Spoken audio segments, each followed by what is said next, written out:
2023 a été décrétée comme l'année de la jeunesse par le président de la République Alassane Ouattara et de nouveaux programmes et des projets, bien sûr, sont en cours pour cette frange de la population. Mais 2023, c'est également une année électorale importante pour la Côte d'Ivoire qui a un rendez-vous avec des scrutins régionaux et locaux. Mesdames, Messieurs, bonsoir et bienvenue dans le débat sur le thème, et c'est une question, la jeunesse ivoirienne, un désintérêt pour la politique. Le format, il est le même. 4 invités que je vous présente tout de suite. Bonsoir, Madia Bamba. Bonsoir. Bienvenue sur ce plateau. Merci. Alors, vous êtes présidente de Bridge, c'est bien cela? C'est bien cela. Société civile? Oui, société civile. Vous nous expliquerez tout à l'heure. Tout à l'heure. Docteur Sylvain Guesson, bonsoir. Bonsoir, madame. Bienvenue sur ce plateau, un habitué de nos rendez-vous. Merci. Alors, vous êtes analyste politique et par ailleurs DG de l'Institut de stratégie d'Abidjan. C'est ça. Président Ibrahim Diabaté, bonsoir. Bonsoir, madame. Bienvenue. Merci de m'avoir invité. Merci d'avoir répondu à cette invitation de la RTI. Alors, vous êtes président du Conseil national de la jeunesse. C'est bien cela, madame. 4e invité, monsieur Niamien Atoubré. C'est bien cela? Oui. Alors, vous êtes directeur, et vous avez insisté, directeur exécutif de la Ligue ivoirienne pour la paix, l'éducation et le civisme. Oui, c'est exact, madame. La LIPEC. Oui. Madame, messieurs, alors le premier arrêt de ce débat, c'est l'état des lieux. Et nous retrouvons Davis Oyo et Ibrahim Touré sur la situation des jeunes en politique. Ils se prononcent depuis Diokwe et Ndoussi. Diokwe, à l'ouest de la Côte d'Ivoire. Il est 10 heures. Cette station de radio traite d'un sujet d'actualité. Amis auditeurs de la 90.6, vous êtes véritablement sur la fréquence du bonheur. Et ce jour, nous recevons nos amis des jeunes de valeur. Notre thème d'aujourd'hui, la jeunesse et la politique au niveau du Guémon. Autour de la table, des jeunes issus des différentes composantes de la société échangent sur le sujet. Parmi eux figure Judy Kael, ancien responsable de la jeunesse communale. Aujourd'hui, délégué régional d'un projet international qui milite pour une jeunesse responsable. Une jeunesse qui s'éloigne petit à petit de la politique. Il y a un déficit de confiance qui existe aujourd'hui entre la jeunesse et les acteurs politiques. Et dans un premier temps, c'est ce qui explique un peu ce désintéressement des jeunes dans l'affaire politique. Et en secondo, il faut dire que les jeunes ne voient pas réellement les projets pour lesquels ils élisent des élus. Donc cela aussi c'est un facteur qui explique aisément leur position de ne pas vraiment vouloir prendre part aux échéances politiques. Incompris, dessus et utilisé juste pour le temps d'un vote, c'est le ressenti de la majorité des jeunes de la ville. Dans cet atelier de réparation d'engins à 2 roues, Yacouba, responsable d'une vingtaine de jeunes apprentis, partage le même avis.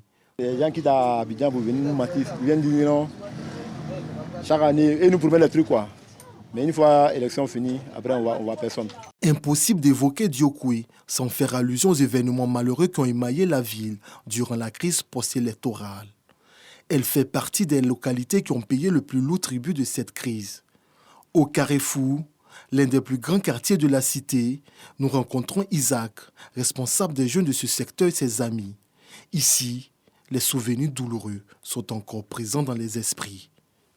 Il faut dire que nous, jeunes de Diokwe, et surtout Diokwe Carrefour, Diaye Bernard, la politique ne nous intéresse plus. Le politicien même ne nous plaît plus. Parce qu'il faut dire que Diokwe a perdu beaucoup de personnes, mais Carrefour a payé le tribut. On a perdu beaucoup de parents à cause du politicien, à cause de la politique. Pour ces jeunes gens, la politique leur a fait plus de mal que de bien.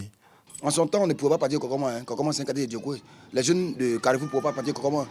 Mais attends, parce qu'on était tous plongés dans la politique. Mais aujourd'hui, quand on s'est défait de la politique, on peut aller rapidement à quel que soit l'heure. Les jeunes de Kokoma peuvent venir au Carrefour, quel que soit l'heure. C'est parce qu'on a compris que la politique ne nous apporte rien. On n'est plus là pour être manipulé, pour être utilisé. Au lieu d'être sujet de la politique, parce qu'on est jeune, d'être objet, on ne peut plus.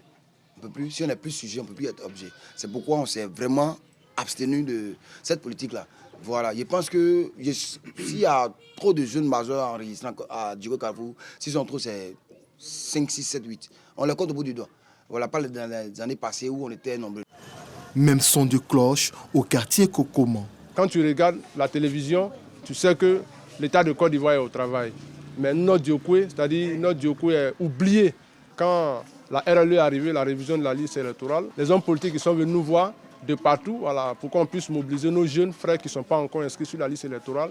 Et quand on est allé vers eux, vraiment, on a entendu beaucoup de choses. Voilà. D'autres ont dit que eux, en tout cas, si c'est pour aller s'inscrire sur la liste électorale pour voter un quelconque candidat, eux, ils ne sont pas prêts. On a des élus qui sont là, mais qui ne peuvent même pas venir apporter un petit développement. C'est que ce n'est pas la peine. C'est mieux de rester dans l'enclave. Là, au moins, on dira qu'on n'a pas voté ou bien on ne s'est pas enrôlé. Voilà, c'est mieux. Indexés par les jeunes de la ville, nous nous rendons chez un élu local, en l'occurrence le premier magistrat de la commune. Nous sommes reçus par le 6e adjoint au maire. Le politicien, il vient vers toi, il te dit ce que tu as envie d'entendre pour voter pour lui. Les jeunes ont envie de travailler. Nous n'avons pas assez d'emplois ici, nous n'avons pas beaucoup de sociétés dans la zone. Ce qui fait que les jeunes sont très souvent désœuvrés. La mairie, avec les faibles moyens qu'elle a, ne peut faire que ce qu'elle peut.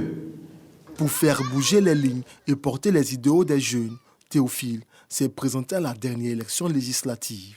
On a constaté depuis belle lurette que nous, les jeunes de Côte d'Ivoire, nous sommes des suiveurs, on place les bâches, on place les chaises. Et à un moment donné, on a jugé opportun que nous-mêmes, on puisse véritablement se présenter parce que les idées que nos aînés ont, nous aussi on a ces idées-là. Donc il serait bien séant que nous, en tant que jeunes, on se présente à ces élections-là et pourquoi pas prendre nos aînés comme des conseillers pour nous voir dans quelle mesure on peut orienter un peu la jeunesse, orienter un peu le développement. Malgré sa défaite, il entend poursuivre sur sa lancée.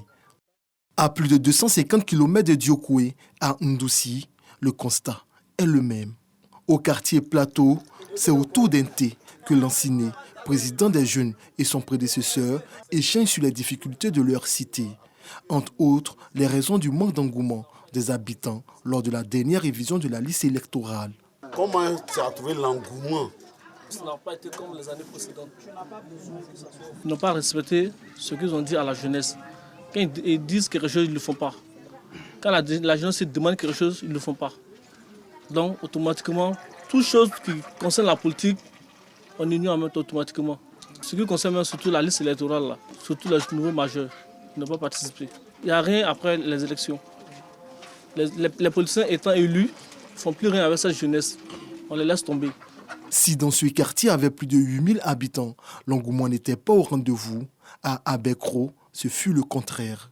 Dans les débuts, la jeunesse était réticente. Après la sensibilisation de la part de la jeunesse communale, il y a eu assez de monde. La jeunesse est sortie massivement, et ce qui a donné vraiment un récord favorable au sein de la révision de la liste électorale. D'un quartier à un autre, c'est le même sentiment qui anime cette jeunesse dans l'ensemble. Aujourd'hui, on ne veut plus être cette jeunesse-là qui place les bâches. On veut être une jeunesse qui prend place aux affaires, comme on appelle ça, politique, qui prend place aux affaires décisionnaires. On veut être cette jeunesse-là aussi qui a sa voix qui peut porter. Mais on ne veut pas nous associer. Le maire de Ndoussi qualifie l'attitude des jeunes de légitime. Vous allez constater, comme on le dit, au PDCI, il n'y a que des vieux.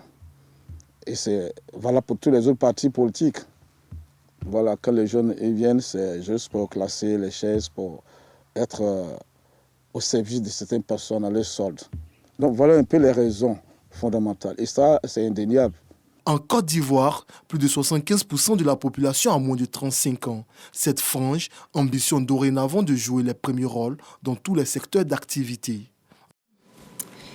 Madame, Messieurs, avant de revenir sur cet élément, je remercie Davis Soyo et Ibrahim Touré.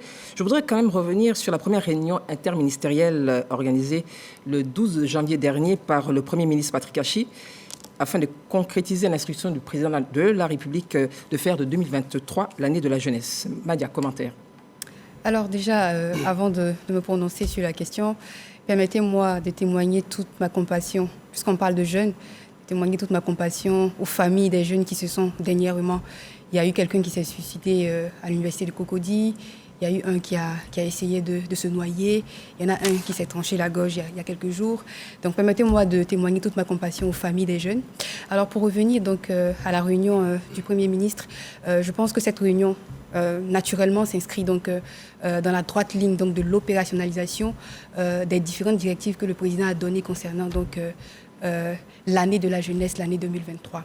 Après, je ne pourrais pas me prononcer tout de suite sur le contenu de cette réunion puisque nous n'avons pas encore le plan détaillé de ce qu'est concrètement, ce que le gouvernement prévoit concrètement pour la jeunesse en 2023. Ce que je peux dire déjà, c'est de dire, c'est très bien, nous, on reçoit la nouvelle avec beaucoup d'engouement. On espère que l'engouement qui précède donc cette annonce va se solder par des résultats concluants. Docteur Sylvain Guesson. Oui, le président a donné l'orientation stratégique. C'est au Premier ministre, avec ses ministres, de tenter de rendre cette idée opérationnelle. Donc, le Premier ministre était très bien placé pour recevoir ses ministres, leur donner des orientations dans ce sens. Maintenant, on attend de voir ce que cela va donner de façon opérationnelle sur le terrain, en attendant de voir les projets qui seront financés dans les différents départements, les districts. On reste à l'écoute. Niamey Atoubri. Oui, moi je pense que quand vous avez un pays où la population est composée de 75% des jeunes, chaque année est une année de la jeunesse en réalité. Mais je pense que le président Ouattara a le sens de la symbolique, donc il a voulu marquer le coup. C'est un message envoyé à la jeunesse pour dire vous comptez pour le gouvernement, vous comptez pour la Côte d'Ivoire et on compte sur vous. Et le caractère solennel de son annonce ne lui a pas permis justement d'aller en profondeur de ce qui va représenter la mise en œuvre. Donc c'est à juste titre que la réunion interministérielle présidée par le Premier ministre se tient.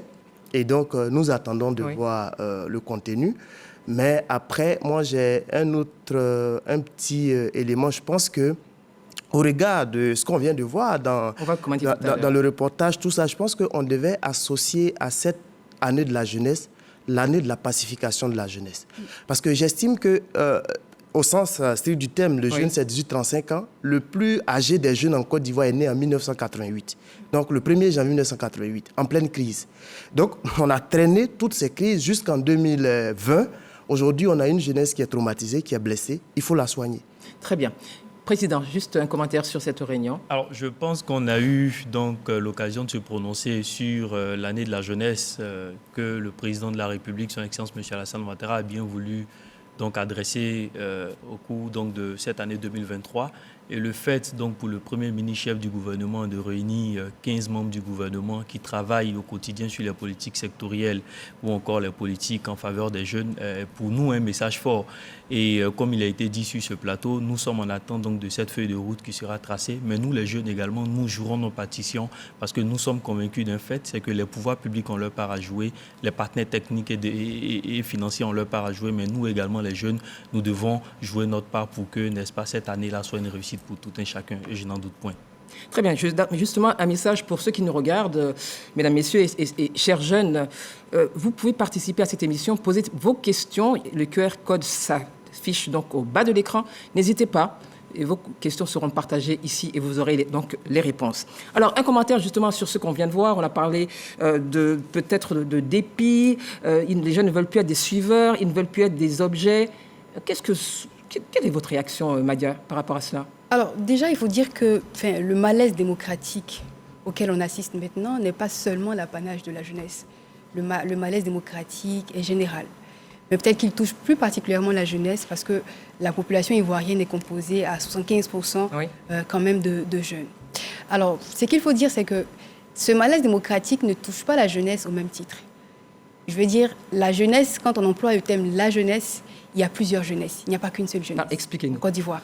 En Côte d'Ivoire, il y a la jeunesse cultivée, il y a la jeunesse qui a accès à l'information, il y a la jeunesse qui peut s'émanciper qui peut s'émanciper de l'opinion des politiques, et il y a la jeunesse qui n'a aucune information, qui est paupérisée, qui vit dans des zones qui n'ont même pas accès à l'alphabétisation. Et donc, cette jeunesse-là n'a pas forcément la même réaction que l'autre jeunesse qui est beaucoup plus cultivée. Donc, pour parler de ce qu'on vient de voir, de cet élément qu'on vient de voir, bien entendu, nous qui sommes avec les jeunes sur le terrain, chaque fois qu'on discute avec les jeunes, c'est bien sûr ce sentiment d'impuissance citoyenne-là que nous ressentons chez les jeunes. Cette impuissance citoyenne vient du fait qu'aujourd'hui, les jeunes ne croient plus au modèle de la représentativité, c'est-à-dire la démocratie représentative dans laquelle le jeune, il va voter et après, il confie tout le pouvoir à un politique qui doit décider pour lui. Aujourd'hui, les jeunes n'y croient plus. Les jeunes entendent par eux-mêmes participer donc à la construction de la société, mais peut-être en agissant directement sur les causes qui les touchent. Donc vous allez voir des jeunes qui vont s'engager pour des causes comme les grossesses en milieu scolaire, ou l'environnement, etc. Mais du moment où vous leur parlez de politique partisane ou de partis politiques, en ce moment-là, vous allez rencontrer un refus. Peut-être parce que ces jeunes-là estiment aujourd'hui que ces partis politiques-là ne produisent pas des idées qui séduisent ou ces partis politiques-là ne connaissent pas leur réalité. Donc, ils ont envie, par eux-mêmes, de réinventer leur rapport à la politique. Alors, ils ont envie, par eux-mêmes, de réinventer leur rapport à la politique. Niamien Atoubri, votre commentaire justement, par rapport à cela. Je pense que dans l'analyse qu'on fait, souvent, on tombe dans le piège de réduire la participation politique des jeunes à la participation aux élections. C'est vraiment... La participation aux élections est un élément de la participation politique. Là, ce soir, nous sommes en train de participer à la politique. Vous avez des jeunes qui sont engagés sur des questions éminemment politiques, la santé, l'éducation. Je pense que le président Ibrahima n'en dira pas le contraire parce qu'il gère au quotidien les associations. Oui. Mais le paradoxe, c'est que vous avez des gens qui sont engagés sur des questions politiques qui se disent apolitiques. Un peu comme si Didier Drogba... des jeunes ? Oui, un peu comme si Didier Drogba disait que lui, il est indifférent au football. Mais ça veut dire qu'il y a un problème de fond. Pourquoi des gens qui s'intéressent à la politique, à la vie politique, ont peur de tout ce qui est élection ? Justement parce que les élections se sont mis dans les apparats de la mort, dans les apparats de la désolation. Je suis content que l'élément porte sur Diokwe, parce que je travaille sur Diokwe. Mais il y a des parents à Diokwe, pour eux, les élections, c'est le symbole de la mort, de la destruction de leur famille. Pour des enfants, c'est le symbole de la perte de leur père et de leur mère. Donc, c'est un élément important tant qu'on ne pose pas le débat véritable de ce que nous devons arriver à un moment où on doit sortir la politique de sa violence pour lui donner ses lettres de noblesse. On sera toujours en train de mener ce débat. C'est ça qui est le plus important. Je pense qu'il faut insister là-dessus. Alors, Président, quel est votre commentaire justement ? On a écouté Madia, on a écouté Niamien Atoubri, et vous-même, qu'est-ce que vous en pensez ? Je pense que l'élément a été très interpellatif. Oui. Il y a un désintérêt donc, des jeunes qui ont été interviewés sur tout ce qui est action politique, sur tout ce qui est engagement même. Mais il faut quand même faire le distinguo. Je me réjouis du fait que ce plateau soit ouvert à d'autres jeunes qui sont engagés également. La participation politique est vue comme étant la participation à la gestion de la cité. Étant entendu, bien sûr, que la politique, c'est la gestion de la cité, c'est la gestion au quotidien des affaires. Et cette gestion-là se fait au sein des partis politiques, au sein de la communauté, c'est-à-dire à travers les organisations de jeunesse, mais également au sein de notre environnement au quotidien. Donc, pour tout citoyen qui est... Par exemple, à Cocody, à Makori, à Koumassi ou même à Diokwe ou Ndoussi qui ont été cités tout à l'heure dans le reportage, il faut que ce citoyen-là ait une obligation de redevabilité envers sa nation. Et je pense que cette action, aussi responsable soit-elle, est l'action politique. Et je me réjouis également que depuis au moins ces dernières années, c'est vrai, il y a eu les crises militaro-politiques, il y a eu les crises électorales qui ont laissé des souvenirs qui sont à déplorer et qui ont été relevés tout à l'heure. Il y a eu pas mal donc, de pertes, il y a eu des pertes en vie humaine, mais il y a eu pas mal de dégâts. Et je pense que tout cela a occasionné la réticence des jeunes sur tout ce qui concerne l'engagement, je dis bien l'engagement au sein des partis politiques, l'engagement des personnalités politiques. Mais les jeunes continuent toujours de se mobiliser. Il y a une étude des Nations Unies en 2019 qui relevait que plus de 6000 organisations de jeunesse existent sur toute l'étendue du territoire national. Je ne vous dirai pas pour le renouvellement du CNJ, c'est plus de 6400 organisations de jeunesse qui ont été mobilisées. Il y a un mouvement. Donc il y a un mouvement et comme cela a été dit sur ce plateau, les organisations travaillent sur toutes les thématiques, les 17 OSI de développement durable et je pense que cela a salué. Et je veux pour finir très rapidement dire à mon frère qui est responsable donc, des jeunes de Diokwe Carrefour que peut-être qu'il ne s'engage pas au sein d'une formation politique, mais j'ai entendu qu'il se méfiait de toute action politique, mais en tant que responsable de sa communauté, même s'il se levait tous les matins pour balayer devant sa porte, cela contribue au développement de sa communauté et donc il fait de la politique. C'est un devoir citoyen. Docteur, alors vous avez entendu donc, les trois autres débatteurs et également on a regardé cet élément. Quel est votre commentaire justement sur ces réactions des jeunes par rapport à la politique ? En plus de ce qu'ils ont dit, on a vu les deux maires, voilà leurs représentants parler, celui de Diokwe et celui de Ndoussi. Les mirages de la démocratie. Quel est le budget qui est alloué à une mairie pour financer des projets de jeunes ? Quel est le montant ? Bon, je ne veux pas dédouaner les maires, mais pour là où moi j'ai pu travailler, la localité où j'ai pu travailler, le budget n'est pas significatif.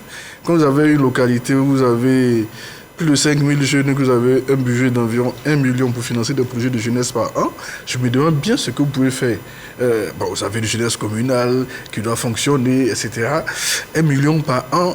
Bon, malheureusement, on a l'habitude d'accuser tous les élus de tous les noms d'oiseaux. On se dit qu'ils ont reçu tellement d'argent, ils n'ont rien fait, ils nous ont abandonnés, ils ont financé des gens qui leur sont proches, ce qui n'est pas toujours le cas.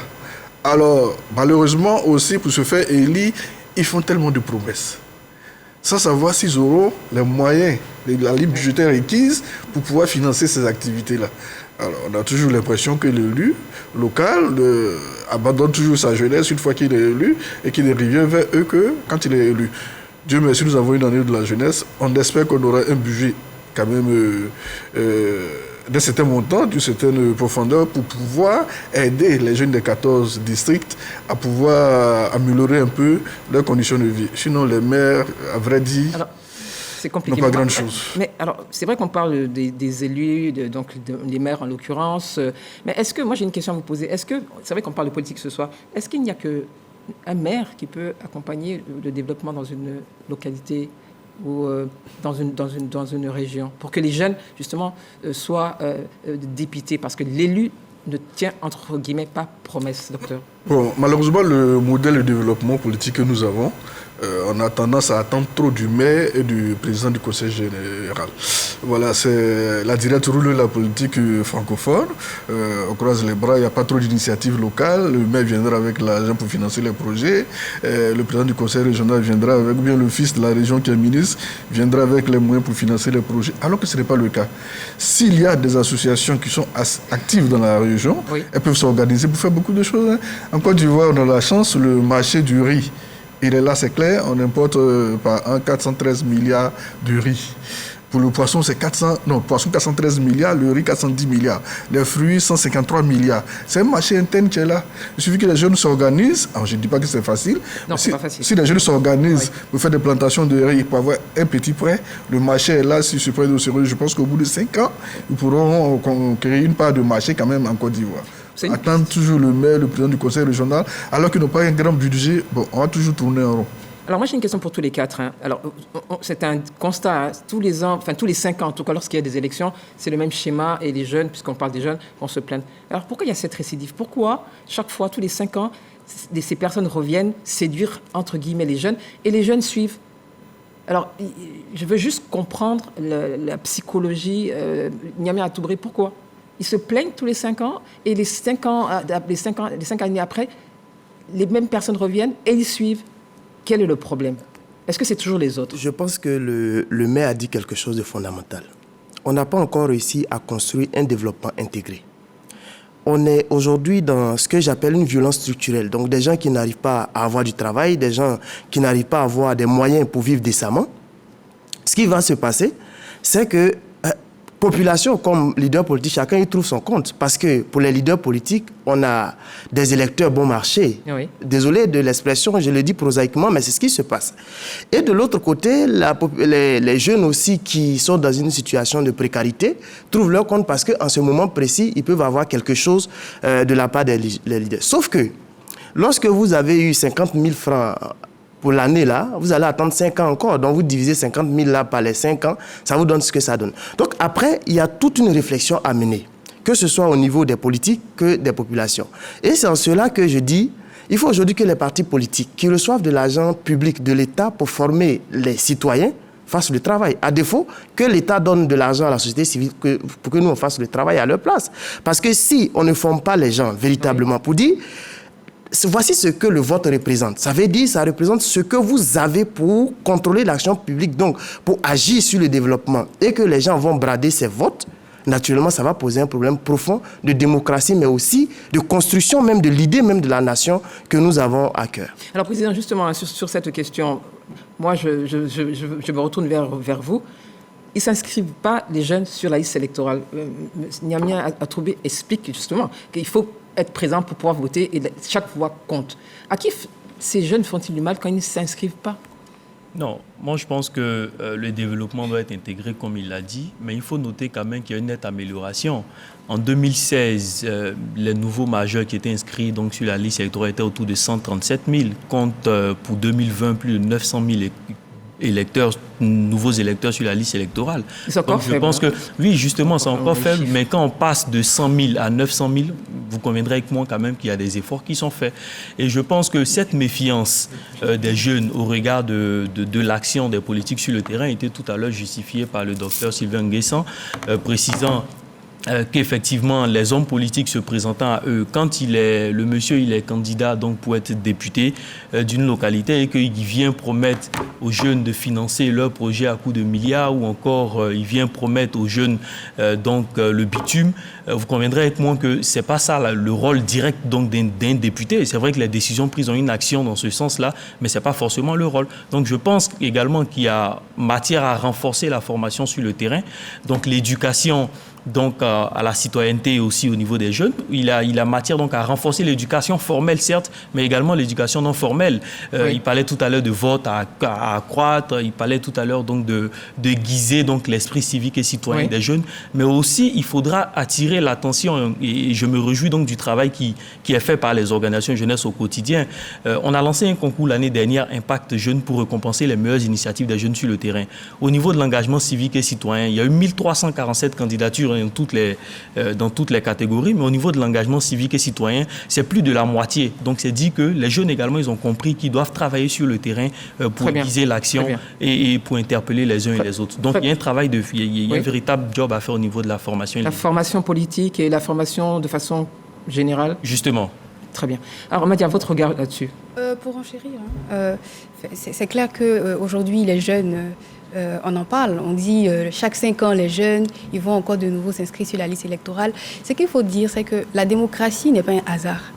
La démocratie n'est pas un hasard. La démocratie est l'aboutissement d'un ensemble de processus, d'un ensemble d'institutions bien installées qui fonctionnent et qui font en sorte que les choses puissent se produire comme elles doivent se produire. Aujourd'hui, on accuse des jeunes qui, soi-disant, vendent leur vote. Des jeunes qui... Est-ce que vous êtes accusé ou c'est un constat des jeunes eux-mêmes? On est accusé, c'est un constat en même temps. Ce sont des faits? Oui, ce sont des faits en même temps. Mais ce que je veux dire, quand je parle d'accusation, je veux simplement dire qu'on ne peut pas demander à quelqu'un qui ne sait pas quelque chose pourquoi il ne le fait pas. L'éducation à la citoyenneté commence déjà depuis le bas âge. Comment est-ce que nous formons nos citoyens? Est-ce qu'il y a concrètement, une politique qui est mise en place pour faire en sorte que les jeunes sachent concrètement les enjeux qui entourent les élections, en fait, dans un pays? Et l'autre problème qui se pose, c'est que finalement, la vie politique, donc dans nos pays, ce n'est pas seulement la Côte d'Ivoire, en Afrique en général, la vie politique est rythmée par des élections.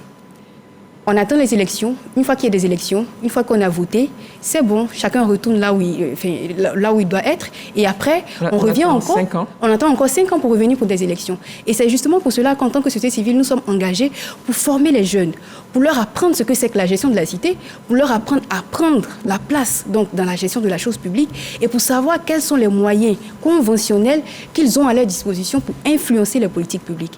Et donc pour moi, je le dis tout le temps, moi je ne suis pas d'accord lorsqu'on estime que les jeunes ne sont pas engagés, lorsqu'on estime que les jeunes ne font pas ce qu'il faut.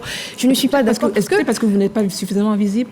Non, suffisamment visible, peut-être. On va peut-être demander à Sylvain Nguessan ce qu'il en pense aussi. Peut-être je vais finir là.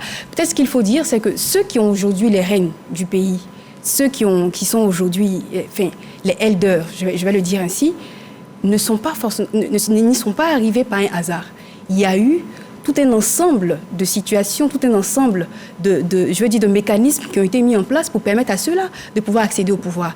Et pour la plupart, quand on regarde, ils n'ont pas accédé au pouvoir à 50, 60 ans. Il y en a qui étaient au pouvoir à 30 ans. Il y en a qui ont commencé à accéder à des postes de décision dans la trentaine. Donc, je pense qu'aujourd'hui, la responsabilité pour ceux-là, et notre responsabilité aussi en tant que société civile, c'est non seulement de préparer les jeunes donc à pouvoir seulement à pouvoir diriger, mais c'est aussi la responsabilité des elders de tendre la main pour que les jeunes puissent. Et tendre la main, ça ne veut pas dire que les jeunes ne doivent pas se battre. Ça veut simplement dire de créer les conditions pour que les jeunes puissent s'épanouir. Alors, docteur Sylvain Nguessan, Madia parle justement de ces anciens qui devraient pouvoir accompagner ou aider ces jeunes, en tout cas, à accéder aussi à pouvoir diriger. Alors, comment ça se passe dans votre institut? Est-ce que vous parlez aux jeunes, vous les formez? Comment vous faites concrètement? Parce que vous êtes analyste politique, je l'ai dit tout à l'heure, mais vous avez aussi un institut de stratégie. est-ce que vous parlez aux jeunes? Qu'est-ce que vous faites à l'endroit des jeunes? Les formations, il y en a chaque jour. Hein. Peut-être qu'Abidjan, il n'y a pas un jour à Abidjan sans qu'il y ait des formations. Oui, mais concrètement, parce qu'on va avoir un impact. Quel impact? Quel impact ces formations-là ont sur la... Absolument. Le projet, il est personnel.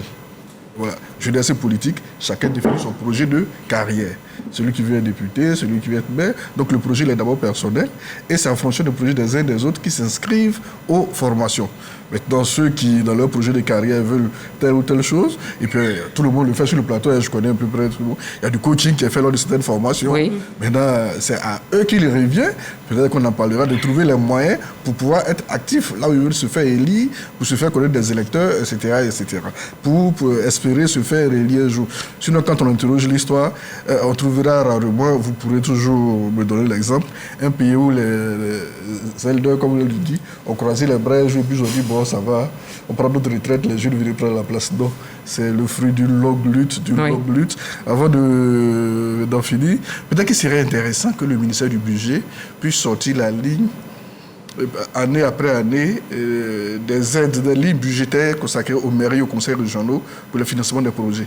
Peut-être que ça va amener les jeunes des localités à moins rêver de ce côté-là, à être moins attentifs vis-à-vis des élus locaux et donc à pouvoir nourrir eux-mêmes leurs ambitions, leurs initiatives locales. Peut-être que ce serait intéressant. J'aimerais quand même rebondir. Non, allez-y, faites. Alors, ce que je dis, ce n'est pas que les jeunes doivent s'asseoir et attendre qu'on leur donne le fauteuil. Le pouvoir, il s'arrache. Le pouvoir s'arrache, je suis d'accord, mais après, on ne peut pas demander à des jeunes qui n'ont aucune idée de ce que c'est que le rôle d'un député, qui n'ont aucune idée, qui n'ont jamais lu une constitution, il y a qui savent. Des formations, il y a des émissions, etc. C'est pour cela que tout à l'heure, je disais, on ne peut pas dire la jeunesse, il faut dire les jeunesses. Parce qu'il y a une jeunesse qui a accès à l'information. Il y a une autre jeunesse qui n'a pas accès à l'information. Et quand vous regardez concrètement, la jeunesse qui a accès à l'information est celle-là qui est moins encline à voter, à aller aux élections et à voter. Mais celle, par contre, qui n'a pas forcément toutes les informations pour prendre des décisions, j'ai envie de dire les décisions pertinentes, est celle-là qui est généralement instrumentalisée et qui va voter. C'est celle-là que vous voyez à qui on donne 500 francs, 2000 francs pour aller voter parce qu'elle n'a pas forcément conscience des enjeux de ces élections-là. Par contre, ceux qui sont, on a tendance à le dire, ceux qui sont à Abidjan, ceux qui sont à Cocody, qui ont l'information. Est-ce qu'il y a que Cocody? Il n'y a pas que Cocody, justement. Je suis à Cocody. Voilà. Qui ont accès à l'information ne vont pas voter parce qu'ils estiment simplement soit que les programmes qui sont édités n'intéressent pas, soit que les politiciens ne vont pas respecter leurs paroles une fois qu'ils sont votés. Donc ces jeunes-là préfèrent, dans un sentiment d'impuissance citoyenne, laisser faire. Donc oui. Alors, ils préfèrent laisser faire. Oui. Alors moi, je voudrais juste... vous voulez réagir? Allez-y. Dire quelque chose. En fait, moi, je pense que j'ai une approche bien différente de ce qui devait être la formation politique ou citoyenne des jeunes. Partagez-nous votre regard là-dessus. Moi, je pense qu'en Côte d'Ivoire, on fait beaucoup de choses, mais on ne converge pas vers un point. Lequel? C'est-à-dire que dans l'engagement, il faut que l'État fixe le cap. Où est-ce qu'on est en train de partir? Parce que chaque association fait ce qu'elle a à faire. Mais est-ce que tout ça concourt? Est-ce qu'on est dans une démarche harmonieuse pour atteindre un objectif bien précis? Vous pensez qu'il n'y a pas de plan? Il y a des plans quinquennaux. Aujourd'hui, il y a des feuilles de route. Tous les ministères, par exemple, ont des feuilles de route. Mais ce que je veux dire, vous inscrivez. La formation politique, par exemple, est en partie dévolue aux partis politiques. Je pense aujourd'hui que, par exemple, la commission électorale indépendante, qu'elle arrête d'être seulement une structure d'organisation des élections. Vous voulez qu'elle fasse quoi? Transformons-la en une structure de formation politique pour les jeunes. Elle a des départements, des démembrements sur l'ensemble du territoire. Mais donnons-leur les moyens, au lieu d'attendre 2 semaines avant les élections pour qu'elle fasse une révision de la liste, qui pourtant elle devait faire chaque année. Mais donnons-lui du contenu, faisons-en une structure véritablement de formation politique des jeunes et soutenue, financée par l'État de Côte d'Ivoire. Mais à quoi servent les partis dans ces conditions? Parce que dans les partis politiques, il y a des présidents de jeunes, n'est-ce pas? Les écoles du parti. Les écoles, il y en a. Les écoles du parti, madame, ça ne fonctionne pas. Bon, alors président, pourquoi ça ne fonctionne pas? Même si c'est vrai que je ne parle pas, on constate. Pourquoi ça ne fonctionne pas? Je ne pourrais pas répondre à la place d'un parti politique parce que je ne suis pas vous avez quand même un avis politique. Mais ce que je veux noter, c'est que dernièrement, je pense sous la houlette du président de la République, il y a eu la création de l'Institut de formation politique à Madougou Coulibaly. Et qui, depuis, je pense maintenant, au moins ces 3 dernières années, essaie de renforcer les capacités des jeunes, essaie de guiser leur action sur le terrain.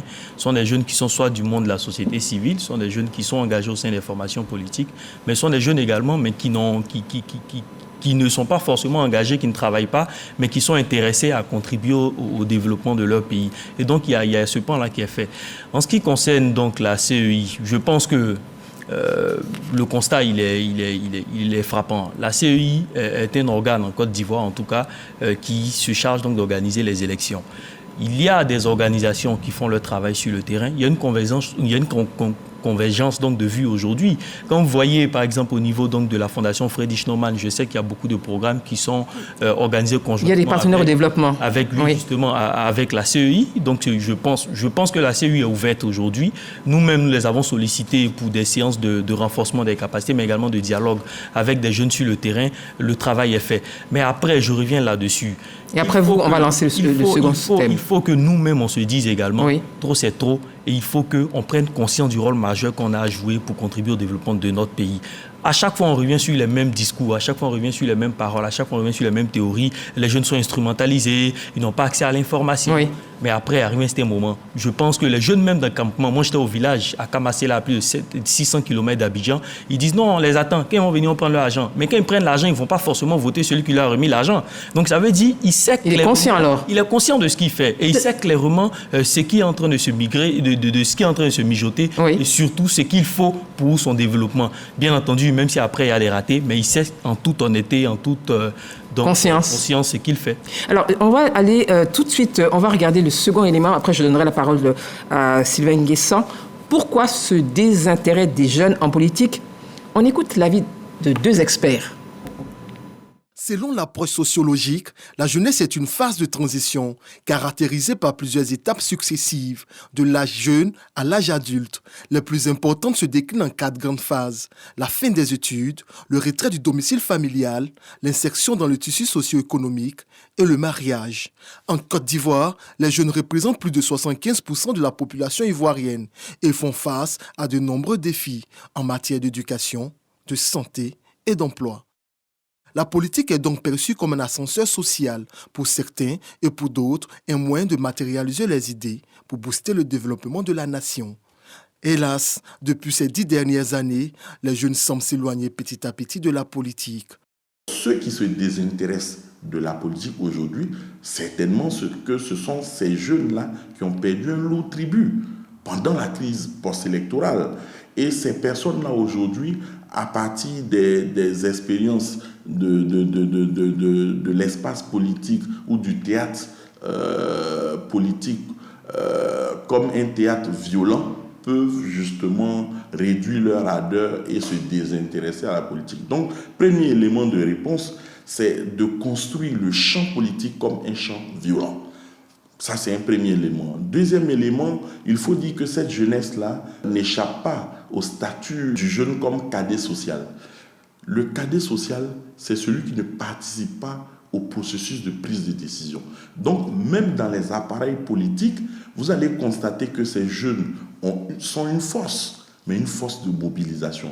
Force de mobilisation, force de proposition, mais lorsqu'il s'agit de prendre des décisions, ces jeunes-là n'ont pas droit au chapitre. Donc cela finit par les démotiver parce qu'ils sentent qu'on ne leur fait pas de passe. Un autre élément, c'est que la politique aussi ne fait plus rêver. Pourtant, participer aux jeux politiques à travers le vote permet également de jouer un rôle dans la vie de la nation. On doit voter parce qu'on est citoyen, d'abord. Quand on est citoyen, on fait partie d'un pays. Donc, on observe les lois de ce pays. On a l'obligation de participer à quelque niveau que ce soit au développement de ce pays. Voilà. Donc, quand on sait que les élections sont des phases assez essentielles pour le développement d'un pays, on ne voit pas pourquoi est-ce qu'on va se priver de voter ou de se présenter à des élections. Voilà. Donc, effectivement, on se présente ou on vote pour participer au développement de notre pays. Selon les spécialistes du monde politique, il faudrait apprendre la politique à l'école, éduquer à la citoyenneté et pacifier le champ politique. Autre élément brandi par ces observateurs, l'inclusion de la catégorie jeune et des femmes dans le jeu politique ivoirien. Sylvain Guessant, merci à David Soyo et Ibrahim Touré. Alors Sylvain Guessant, pacifier le jeu politique, l'espace politique, qu'est-ce que vous en pensez? Et on a beaucoup de questions, après on va partager donc les questions. Oui, c'est une excellente chose parce que, comme vous le savez, depuis les années 90, en dehors de la parenthèse de 2015, il n'y a eu que la dernière élection législative qui n'a pas resté mordo. Donc que chacun de nous prenne conscience, que les acteurs politiques, que les électeurs, que les jeunes eux-mêmes prennent conscience qu'il est temps quand même de pouvoir jouer bas la terre, de se voir comme des adversaires, non des ennemis. C'est une excellente chose. Mais en même temps, je suis curieux de savoir que quand on parle des jeunes qui s'intéressent à la politique, c'est pour faire d'eux simplement des électeurs ou alors des futurs élus. Il n'y a pas que les deux activités. Il y a aussi des jeunes qui viennent devenir des opérateurs économiques, qui ont besoin de suivre les lois qui sont votées à l'Assemblée nationale. Comment susciter l'attractivité de la Côte d'Ivoire? Comment attirer des investisseurs en Côte d'Ivoire? Cette jeunesse, elle existe, sinon 255 députés pour 29 millions d'habitants. Bon, je veux dire, il n'y a pas beaucoup de place. Alors que les opérateurs économiques, dans le milieu rural, la production du riz, l'élevage, il y a de la place. Pour faire des opérateurs économiques, nos champions nationaux dont on parlait, ceux-là ne seront pas forcément des champions, mais au moins le championnat local, ils peuvent le jouer. À côté de ça, il y a l'activité environnementale. Le couvert forestier de la Côte d'Ivoire qui est réduit de 90%. Il y a des jeunes aujourd'hui qui sont engagés, on a vu des activités de reboisement. Ceux-là aussi ont besoin d'être connus, d'être aidés, d'être financés. Il y a ceux qui œuvrent au niveau de nos commissions sécuritaires, qui collaborent avec un peu la police, la gendarmerie. Il y a tous ceux-là aussi qui sont aidés. Il n'y a pas que aller voter le 30 octobre, il n'y a pas que devenir député. Il y a plusieurs activités dans cette année de jeunesse-là qui peuvent être valorisées. Alors, on va prendre une question. Alors, Dia nous dit en quoi le jeune gagnerait ou gagnera en faisant de la politique, président? Très court. Alors, qu'est-ce qu'il gagne? Le développement de sa communauté, le développement de son pays. Oui. Et comme on l'a dit, la politique, ce n'est pas forcément l'engagement au sein d'une formation politique, au sein d'un parti politique, mais c'est l'engagement au service du développement. C'est l'engagement que quand tu te lèves tous les matins, que tu vas au travail et que tu accomplis avec noblesse, avec cohérence la tâche qui t'est confiée, tu contribues au développement de ton pays, tu fais de la politique. Quand tu essaies de remonter à chaque jour que Dieu se fait les avis de tes pairs auprès des décideurs en vue de l'amélioration de leurs conditions de vie dans les politiques qui sont menées sur le terrain, tu fais de la politique. Alors, Sarah Bamba pose cette question, je vous la pose, Niamien Atoubré. La peur n'était pas la base de la réticence des jeunes? Bon, ça, je l'ai dit suffisamment depuis le début. Je dis, nous sommes tombés dans un système de radicalisation du champ politique. Exactement. Ça a commencé au début par des marches, et à partir de 1999, l'arme est devenue un moyen de revendication politique, mais aussi de réalisation sociale. 2002, 2010, 2020. Donc naturellement, nous-mêmes qui sommes sur le plateau, au début de notre engagement, nos parents s'inquiétaient pour nous. Pourquoi? Qu'est-ce que vous dites? Mais parce que la politique fait peur, justement. Mais parce que la politique, ça tue maintenant. La chose qui devait construire la vie, parce que... On est passé à un autre cap. C'est ça, on se dit, quand on va voter quelqu'un, l'objectif derrière, c'est que la personne contribue à notre bien-être. Mais si on doit aller aux élections pour mourir, mais on n'ira pas. Donc la peur. Mais avant de finir, je pense qu'il y a un élément que je voulais préciser. Allez-y. Tout à l'heure, je parlais de la formation et je faisais la proposition par rapport à la CEI. L'Institut Amadou Gon Coulibaly ne peut pas former tous les jeunes de Côte d'Ivoire. Très bien. C'est une structure qui travaille principalement à Abidjan. Il faut qu'on aborde les questions de façon globale, de façon intégrée. Et la plupart des gens qui sont recrutés par cette institution pour être formés sont des gens qui ont accès à l'information. Ceux qui ont parlé à Diokoué, à Goïtafla, à Goutrezon, dont on parle, n'ont pas accès à l'Institut de formation Amadou Gon Coulibaly. Je dis, nous avons la chance d'avoir une CEI qui est représentée sur l'ensemble du territoire. Au lieu d'attendre chaque 5 ans pour qu'elle travaille, mais donnons-lui les moyens de travailler en même temps, de s'appuyer sur ces démembrements au niveau local, de mettre en place des camps de formation politique véritablement pour les jeunes. Est-ce que c'est seulement politique ou bien comme c'est... Politique, quand je parle de politique, il y a le civisme, il y a la citoyenneté, tout etc. Ça, c'est tout ça que je mets dans la Très bien. Donc, je pense qu'il était important que je le précise. Absolument. Alors, Madia, justement, moi, j'ai une question aussi pour vous. Après, j'en aurai une pour Sylvain Nguessan. On va faire donc participer nos téléspectateurs qui sont nombreux. Alors... que faut-il faire pour amener cette jeunesse à s'intéresser à la politique? Bon, on en a parlé, vu qu'elle est en marge et elle dit que son rôle est de placer les chaises et les bâches. C'est vrai que vous avez déjà répondu, mais pour ceux qui nous prennent en marche, qu'est-ce qu'il faut faire concrètement? Alors, comme je l'ai dit, je l'ai dit tout à l'heure, les responsabilités sont partagées. Déjà, Yamil l'a dit tout à l'heure, il faut qu'il y ait une volonté au niveau central de former les jeunes à la politique. Et quand on parle de politique, j'aimerais vraiment qu'on ne reste pas dans l'espace du militantisme. Il faut qu'on commence aussi à inculquer aux jeunes l'amour de la patrie, ce que c'est qu'aimer son patriotisme. Le patriotisme, pardon. Ce que c'est qu'aimer son pays. Comment est-ce qu'on peut participer à construire son pays? Parce que finalement, nous on rencontre des jeunes qui sont de très bonne volonté, qui veulent participer, mais qui ne savent pas où commencer. Quand ils savent où commencer, ils n'ont pas les moyens de le faire. Donc, il est important qu'au niveau central, on puisse réfléchir à une politique globale pour accompagner la formation des jeunes en matière de politique. Oui. Et après, il y a aussi une responsabilité des partis politiques. Vous savez, j'ai tendance à le dire qu'en Côte d'Ivoire, on n'a pas vraiment beaucoup de données. On ne fait pas beaucoup d'études, on n'a pas beaucoup de chiffres. Est-ce que c'est le fait de la Côte d'Ivoire, la question des chiffres, je crois que c'est un peu général? C'est un peu général, mais là, on parle de la Côte d'Ivoire. Donc, c'est vrai qu'il n'y a pas de chiffres. On fait des analyses sur la jeunesse à base de données qui ne sont pas forcément des données actualisées. Et donc, on ne peut pas forcément saisir les réalités de la jeunesse telle qu'elle est aujourd'hui. Aujourd'hui, on a une jeunesse peut-être qui est encore plus à la recherche d'une certaine liberté. Quand vous regardez les réseaux sociaux, comment est-ce que les réseaux sociaux sont utilisés, vous comprenez que les jeunes sont à la recherche d'une certaine forme de liberté. Il y a une certaine forme de besoin, ce qu'on appelle la subsidiarité. Les jeunes veulent agir sur les causes directement. Donc il faut qu'on puisse aussi, au niveau des partis politiques, puisque finalement, dans nos pays, ce sont ces partis-là qui proposent concrètement des idées pour changer la société, qu'on puisse réfléchir à produire de nouvelles idées qui séduisent la génération qui existe là maintenant. Et le troisième point, c'est de dire aussi qu'il faut faire, je pense qu'on a plus ou moins dit sur le plateau, qu'il faut, enlever la violence du discours politique. Du discours politique, hein? Oui, il faut enlever la violence du discours politique. Et quand je le dis, ce n'est pas seulement pour les anciens, c'est aussi pour les jeunes. Quand vous prenez les médias sociaux aujourd'hui, il y a une polarisation du débat politique. Chaque camp diabolise l'autre camp. On arrive souvent à se chosifier, à traiter d'autres d'animaux, etc. Donc on doit réapprendre à s'apprécier comme des êtres humains. Comme j'ai l'habitude de le dire, la politique, les différents partis politiques aiment la Côte d'Ivoire. Tout le monde aime la Côte d'Ivoire. Il y a seulement différentes manières d'appréhender le processus pour atteindre un résultat précis.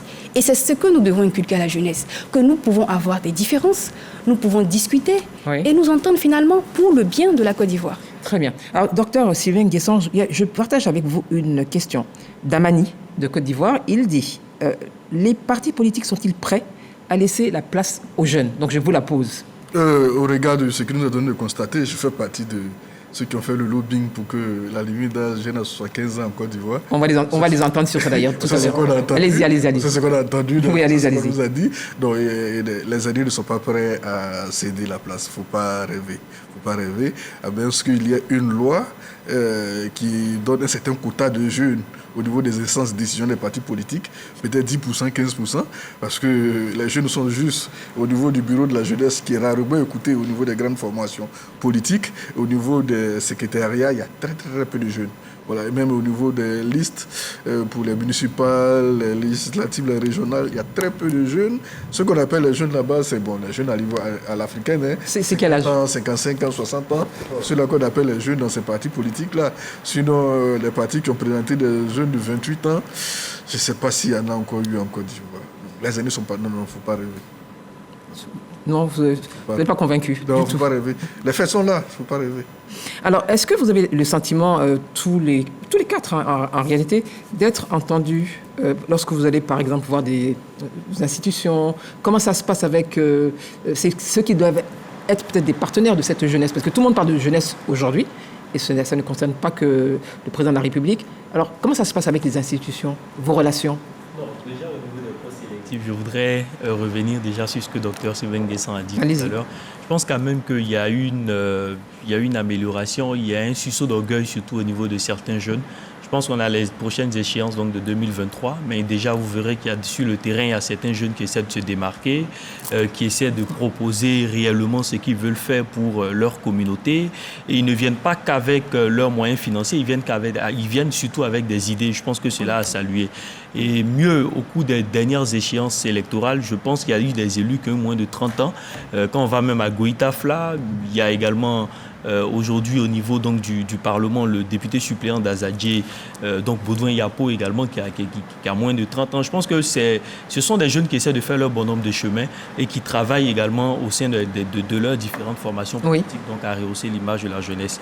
En ce qui concerne, donc, je veux rapidement dire au président donc, de la LIPEC que l'institut de formation, pour avoir... Il est directeur exécutif, s'il vous plaît. Insister là-dessus. Donc je reviens pour lui dire que pour avoir été donc, étudiant au sein de cet institut, même si je n'ai pas donc, terminé mon parcours, pour avoir été étudiant, je dois noter qu'il y a des étudiants qui venaient donc, de l'intérieur du pays et qui participaient. Je suis parfaitement d'accord avec lui. Le fait de décentraliser l'action sur le terrain, le fait d'avoir une plus grande représentativité facilitera et actionnera davantage l'action de cet institut-là sur le terrain. Mais je peux le rassurer également qu'il y a des jeunes qui savent juste lire et écrire, qui n'ont pas de diplôme, mais qui participent au cours et qui, eux également, essaient de mener des activités pertinentes. Ils étaient engagés. Et qui sont engagés au sein de la communauté. Alors, justement, ils sont engagés au sein de la communauté parce que vous avez aussi une responsabilité. Vous êtes présidente de Bridge Société Civile, vous êtes directeur exécutif de la DIDEC, vous êtes président du Conseil national de la jeunesse de Côte d'Ivoire. Docteur Sylvain Nguessan, vous êtes analyste politique, vous avez aussi un institut. Vous-même, qu'est-ce que vous faites concrètement pour les jeunes, Madia? Alors moi, au niveau de Bridge, nous avons une panoplie d'activités que nous organisons à l'endroit des jeunes. L'un de nos programmes phares, c'est bien sûr le programme de formation politique pour les jeunes femmes, parce qu'on a estimé que, avec le constat sur le terrain, on a estimé qu'on a besoin de rehausser le niveau de femmes qui ont accès non seulement aux sphères de décision, mais aussi on a besoin, dans une certaine représentativité, de faire entendre la voix des jeunes femmes aussi en Côte d'Ivoire. Donc on a un programme de formation qui est dénommé Encore Elle, qui est maintenant à sa deuxième édition. Oui, Encore Elle, qui est maintenant sa deuxième édition, qui forme chaque année donc 12 jeunes femmes qui sont initiées à la participation politique.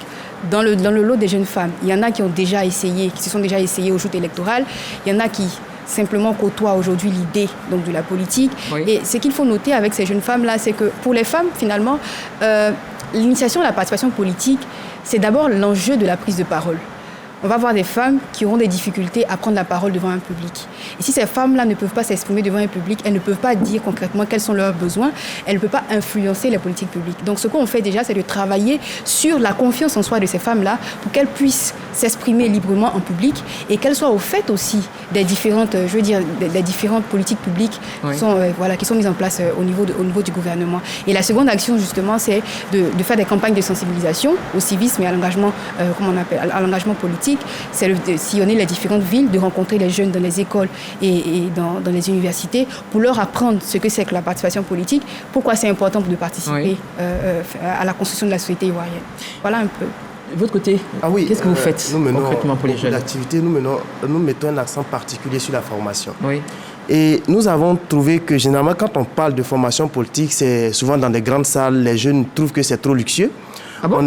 Oui, bien sûr. Donc, on a initié... Excusez-moi, je vais vous couper la parole. Est-ce que les jeunes n'ont pas le droit justement d'être dans de très bonnes conditions? Si, mais sauf que lorsque vous passez tout votre temps à faire les choses dans le luxe, ceux qui ne sont pas forcément nantis se disent que ce n'est pas leur milieu.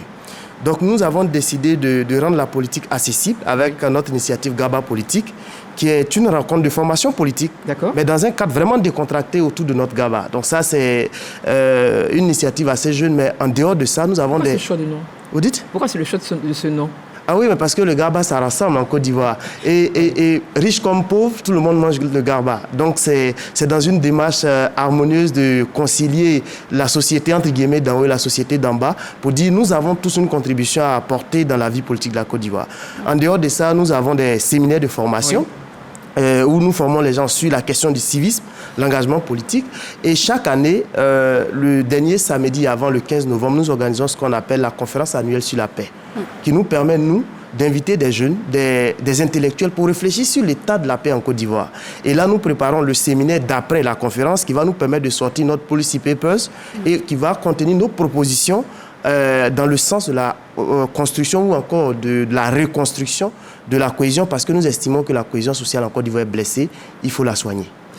Combien de jeunes à peu près vous avez sur ces séminaires, en moyenne, on va dire? Ça dépend des objectifs qu'on se fixe pour chaque séminaire. Mais en moyenne? On peut aller, si c'est des formations, autour de 20-25 personnes. Mais si c'est des activités grand public, on va jusqu'à 100 personnes par moment. Alors, je vous pose quand même la question. C'est vrai que vous êtes vous avez dit c'est le plus jeune? C'est le jeune... Le premier jeune. Le premier jeune de Côte d'Ivoire. Oui, le premier jeune de Côte d'Ivoire. Alors, Président, qu'est-ce que vous faites concrètement, justement, pour cette jeunesse? Parce qu'on décrit, on critique, on constate concrètement? Au niveau du Conseil national des jeunes de Côte d'Ivoire, en tant qu'organe consultatif, notre rôle c'est de recenser les avis des jeunes et de les porter donc à l'endroit de tous les décideurs. Et nous avons nos commissions thématiques aujourd'hui, au nombre de 10 qui ont été saisies par écrit et qui travaillent sur des thématiques en lien avec leur quotidien. Au niveau de la commission agriculture, je peux citer pêle-mêle la question du statut de l'ouvrier agricole. On parlait des jeunes en monde rural aujourd'hui qui ont besoin également d'appui. Au niveau donc de l'entrepreneuriat, il y a la question liée au phénomène de pas de porte qui est en train d'être abordé en commission thématique. Au niveau donc des questions liées à la santé. Bref, nous avons lancé cette campagne-là de consultation des jeunes, aussi bien sur la toile, mais également il y aura des personnes qui seront déléguées, qui iront sur le terrain pour aller recenser, toucher du doigt d'autres problématiques, d'autres questions, d'autres réalités du terrain, essayer de les remonter pour qu'ensemble nous essayons de porter les avis des jeunes auprès de tous les décideurs. Parallèlement à ça, nous avons été saisis par une organisation de jeunesse pour qu'au cours donc des prochaines échéances donc électorales, il y ait plus ou moins un quota donc à l'endroit donc des jeunes, un plaidoyer à porter donc à l'endroit de tous ces partis politiques là pour qu'il y ait un quota de représentativité au sein des partis politiques. Même si, comme on l'a dit sur ce plateau, les jeunes doivent prouver également qu'ils sont compétents pour que la main leur soit tendue. Mais il faut noter qu'il y a des... Est-ce que non, moi je pense comment vous gérez ça? Il faut dans les deux camps qu'il y ait des efforts. Autant on doit montrer qu'on est capable d'assumer pleinement les responsabilités qui nous seront confiées, autant également il faut qu'il y ait une volonté de ceux qui sont donc aux affaires de pouvoir nous tenir par la main et puis également nous rapprocher. Et je terminerai très rapidement par une initiative qu'on a annoncée. Je parlais tout à l'heure du concours Impact Jeune qu'on tient avec le Fonds des Nations Unies pour la population pour récompenser les meilleures initiatives des jeunes engagés en politique, qui sont apolitiques et qui mènent des actions impactantes sur le terrain. Et je pense que cette année 2023, nous serons toujours à cheval sur ces questions-là et les adresser à qui de droit pour voir les choses changer dans le bon sens. Alors, vous êtes un observateur averti de toutes ces questions politiques. Donc, les jeunes nous parlent aujourd'hui à la nation. Alors, Sylvain Nguessan, docteur, est-ce que vous pensez que toutes ces initiatives sont suffisantes justement pour faire en sorte que ces jeunes passent un palier et soient davantage ou différemment pris en compte dans le jeu politique de façon très large? Bon, ça contribue au jeu politique, ça contribue au rayonnement de la Maison Ivoire, mais il va falloir un peu plus que ça pour pouvoir changer véritablement les choses. La Côte d'Ivoire, c'est 109 départements, 475 sous-préfectures, près de 9000 villages. Bon, un institut qui forme 25, elle forme 25, moi je forme 25, bon, 75 sur 28, 29 millions. Mais si on commence les initiatives. Oui, mais il faut plus que ça. L'année passée, le Kenya avait commandé plus de 120 tracteurs avec la Pologne pour les mettre à la disposition des districts pour multiplier la production du riz au Kenya. C'est fort. Je pense qu'il va arriver un temps où la jeunesse aura les moyens, peut-être pour avoir ces engins-là pour mettre en location, de sorte à ce qu'on puisse, sinon Abidjan c'est vrai c'est environ 7 millions d'habitants aujourd'hui, donc le cas de la population ivoirienne, on ne dit pas que former Abidjan c'est pas suffisant, mais quand on prend le cas de la Côte d'Ivoire, assez rapidement, la cartographie électorale de la Côte d'Ivoire, vous avez pratiquement 14 départements où à chaque élection il y a des violences. Ce sont les zones rouges? Oui, depuis 90. On connaît ces zones. C'est que s'il y a une élection demain, ces 14 localités-là, bon, on espère qu'il n'y aura pas mort d'hommes, mais au moins au passage, voilà. Donc, qu'est-ce qu'on fait dans ces 14 départements-là? Justement, qu'est-ce qu'on fait dans ces 14 départements? Mais la question que vous la posez, elle nous permet de faire cette transition. Troisième élément, les propositions des jeunes. Ils nous parlent de leurs attentes. On revient sur ce plateau dans quelques instants. Moi, j'attends que l'État puisse financer des projets de jeunesse, voilà, des projets de développement, pour que voilà, chaque jeune puisse avoir de quoi s'occuper, avoir un emploi. Parce que c'est le chômage aussi, donc il faut que l'État puisse penser sur ce volet-là pour financer des projets pour le développement des jeunes. Ce que j'aimerais dire, que cette année ne soit pas décrétée année de la jeunesse sur papier, que ce soit dans l'esprit. Il ne faudrait pas qu'on nous dise cette année est pour vous, comme ça dans la bouche, et puis au fond, c'est pas ça. J'aimerais que l'État fasse quelque chose pour ceux qui ne sont pas à l'école, pour avoir un petit travail pour aider sa famille, un petit salaire pour aider sa famille. L'État puisse aider la jeunesse à avoir de l'emploi. Parce que la quasi-totalité des jeunes ressortissants des différentes villes n'ont pas d'emploi. Ils sont au chômage. Ils ont assez de diplômes, mais il n'y a pas de travail. Et c'est ce qui les pousse à se donner à des choses qui ne sont pas bonnes. En particulier comme la drogue, le banditisme, le vol, les agressions du jour au lendemain. Donc on demandait à l'État cette année que l'État puisse avoir un regard au niveau de la jeunesse pour que chacun puisse être autonome à sa manière. Cette année 2023, il faudrait que la jeunesse prenne ça à bras le corps pour pouvoir s'impliquer dans la politique.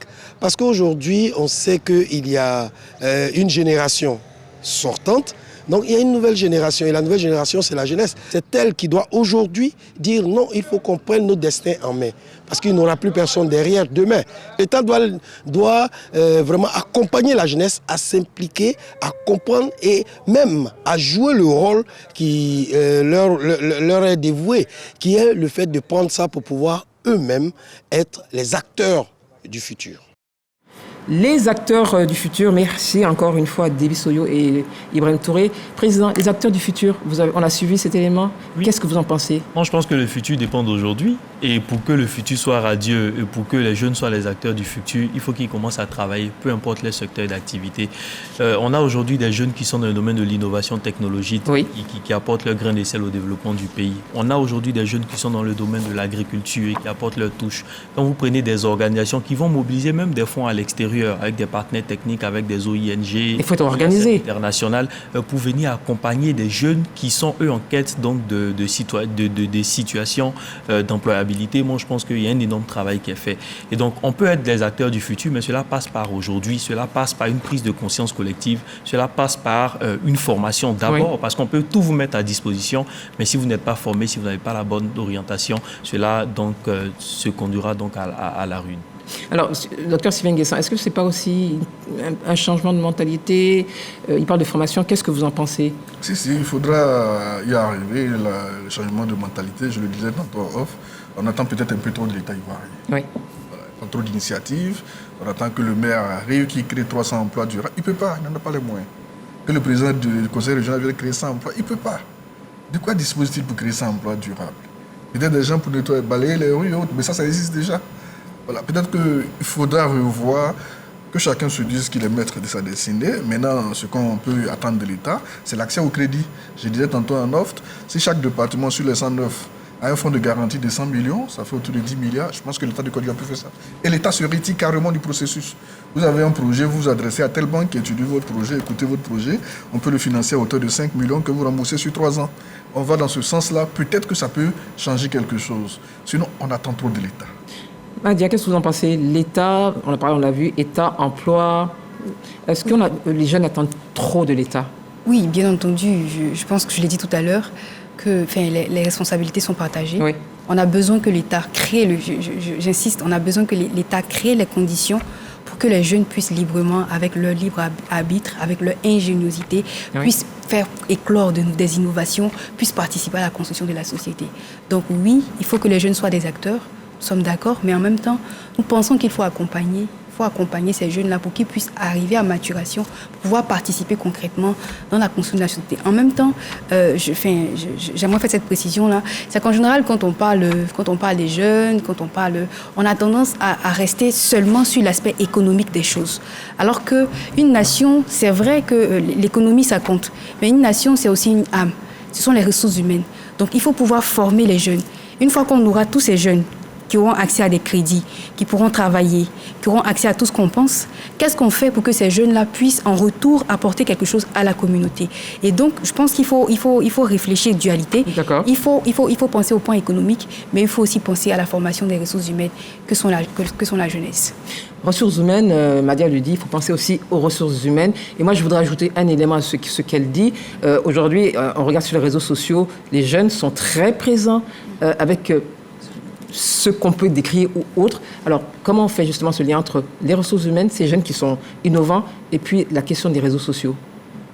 Oh oui, mais les réseaux sociaux, naturellement, c'est une opportunité qui permet aujourd'hui aux jeunes, je ne vais pas trop aller dans le sens des jeunes entrepreneurs parce que c'est un domaine que je ne maîtrise pas vraiment. Moi, je ne suis pas un entrepreneur au sens propre du thème, mais je dis que les réseaux sociaux aujourd'hui ont redéfini le mode même de consommation. Donc ça donne des opportunités. Mais moi, je veux rebondir sur quelque chose d'important que Madi a dit. Il faut que l'État crée les conditions. Oui. La question fondamentale, est-ce qu'aujourd'hui les conditions sont créées? Lorsque 75% des diplômés souffrent d'inadéquation, c'est-à-dire la formation est en inadéquation avec le marché de l'emploi, est-ce que les conditions sont créées? C'est pour ça que... Est-ce que vous avez suivi, excusez-moi, oui. là, il y a quand même, on parle de l'école de la seconde chance, oui. Il y a tout un programme justement pour ce dont vous parlez, pour la création justement d'emplois, mais derrière, il faut une adéquation entre l'enseignement et le marché. Donc il y a quand même quelque chose qui se passe. Je voulais terminer pour dire, c'est en cela que je suis très d'accord avec l'un des piliers de l'année de la jeunesse que le président a annoncé, c'est-à-dire renforcer l'employabilité de notre système universitaire et professionnel. La question se pose aujourd'hui, la crise des docteurs, c'est une réalité, ça veut dire que la question de l'employabilité se pose. Donc posons aussi le débat, créons justement les conditions pour que l'éducation, comme prescrit par la Constitution, soit adaptée non seulement aux normes internationales, mais aussi au marché de l'emploi. Quand on a fini de créer ça, on libère le génie producteur de ces jeunes. Ils peuvent être cette force légitime qu'on met au service du développement. Mais si on ne le fait pas, si on laisse les jeunes se débrouiller, naturellement, le stress que ça va produire, ça risque de créer des situations indésirables. Docteur Sylvain Guessant, j'ai une question pour vous. Alors, on dit, que faut-il faire? Non, ça c'est Adam Sekongo, on l'a posé tout à l'heure, vous y avez répondu. Alors, il y a tellement de questions. La jeunesse ivoirienne est confrontée à des difficultés de financement, vous en avez parlé, et cette personne, c'est Kako, qui estime que, en réalité, les jeunes la jeunesse est comme un rival des partis politiques. Bon, moi, je ne vois pas de rivalité. C'est un complément? Je ne vois même pas de complémentarité. Le parti politique sans la jeunesse n'est pas grande chose. Les jeunes peuvent se débrouiller quand même sans les partis politiques, mais il arrive qu'ils soient mieux organisés avec les partis politiques. Il faudrait mettre la jeunesse au centre de tout projet de développement si on veut continuer à exister demain. Toutes les études faites par le ministère des Eaux-et-Forêts ont montré qu'à l'allure où nous détruisons la forêt ivoirienne, dans 10 ans, on n'en aura plus. Ça, c'était en 2020, donc 10 ans, c'était en 2030. Bon, il y a des projets de reboisement. Or, le cacao, c'est 40% des recettes d'exportation. Quelle Côte d'Ivoire sans le cacao? Comment, aujourd'hui, on suscite la transition économique? Donc, je reviens encore avec mon rêve d'un projet de 100 millions. Il faut rêver, c'est très bien. 100 millions par département, comme à la disposition d'une banque, ce n'est pas une affaire de jeunesse communale, ce n'est pas une affaire de péridole de jeunesse, non. Chacun monte son projet tranquillement. On a accès au crédit. Le génie créatif dont il parlait est libéré. On laisse tomber cette histoire de premier producteur de cacao. On passe à autre chose. On se jette aussi à la conquête des marchés sous-régionaux comme eux le font en Côte d'Ivoire. Puis bon, d'ici 5 ans, 10 ans, on se passera certainement à autre chose. Mais il faut concevoir tout cela dès maintenant. Adéquation donc avec ce qu'il appelle le contenu de notre système éducatif, qui est vraiment à revoir. Alors, on est en 2023, je l'ai dit dans mon introduction, vous êtes jeune. Vous n'êtes pas jeune? Le président a dit que je n'étais pas jeune. Vous n'êtes pas jeune? Vous êtes électeur. Non, il a dit qu'il était relativement jeune. Merci pour la nuance. Donc, nous sommes en période électorale, nous sommes donc en 2023. Tous les leaders politiques en fin d'année se sont prononcés sur cette question. Les élections apaisées. Il y a une confiance des elders, comme vous l'avez dit, Madia, à l'endroit des concitoyens, toutes couches confondues. Concrètement, vous, jeunes, que proposez-vous pour avoir des élections sans violence, démocratiques, ouvertes à tous, et dont le résultat serait accepté par tous? Madia. Alors, déjà, il faut dire que c'est un constat. Hein. On a tendance à attendre 1 mois des élections ou 2 mois des élections pour parler d'élections apaisées. Je pense que je l'ai déjà dit. On est en janvier. Oui. Mais peut-être les élections, je pense que les élections se profilent pour mars, avril. Non, c'est en fin d'année. En octobre. En fin d'année. OK. Donc, on a tendance à attendre déjà que les choses soient faites pour commencer à parler d'élections apaisées. Pour moi, déjà, je pense que je l'ai dit sur ce plateau, les élections, c'est-à-dire la démocratie comme on la veut, est le résultat d'un processus. Je l'ai déjà dit, j'insiste, c'est le résultat d'un processus. Et ce processus-là, il commence déjà à la base. Et la base pour moi, et je pense que depuis 2018-2016, on avait parlé avec le groupe Le J'étais jeune, on avait demandé à ce que la Constitution, donc la loi fondamentale de la Côte d'Ivoire, soit revue à certains endroits. Parce que finalement, on est dans un système dans lequel les citoyens n'ont pas forcément je veux dire, les manettes à certains endroits pour pouvoir agir lorsqu'il le faut. Ça, c'est pour moi, c'est déjà un premier point qu'il faut aborder pour pouvoir déjà concrètement, faire baisser la pression. Concrètement, qu'est-ce qu'on fait? Parce que là, on est en 2023. Oui. Pour faire changer les éléments, je vous souhaite d'être au moins élu si vous le voulez. Oui. Vous pouvez aller à l'Assemblée nationale. Maintenant, on est en 2023. Oui. Vous, qu'est-ce que vous faites? Vous préconisez pour qu'on ait des élections apaisées et que les jeunes ne soient pas plus manipulés? Écoutez, les élections ont pour but de produire le consensus. Pour avoir un consensus, il faut avoir confiance aux organismes qui organisent les élections. Donc pour moi, le premier point déjà, c'est de créer un consensus autour de l'organisme qui organise les élections. CEI. Il faut que la CEI puisse faire consensus. Il faut que toutes les parties prenantes aux élections puissent faire consensus autour de la CEI. Ça, c'est le premier point.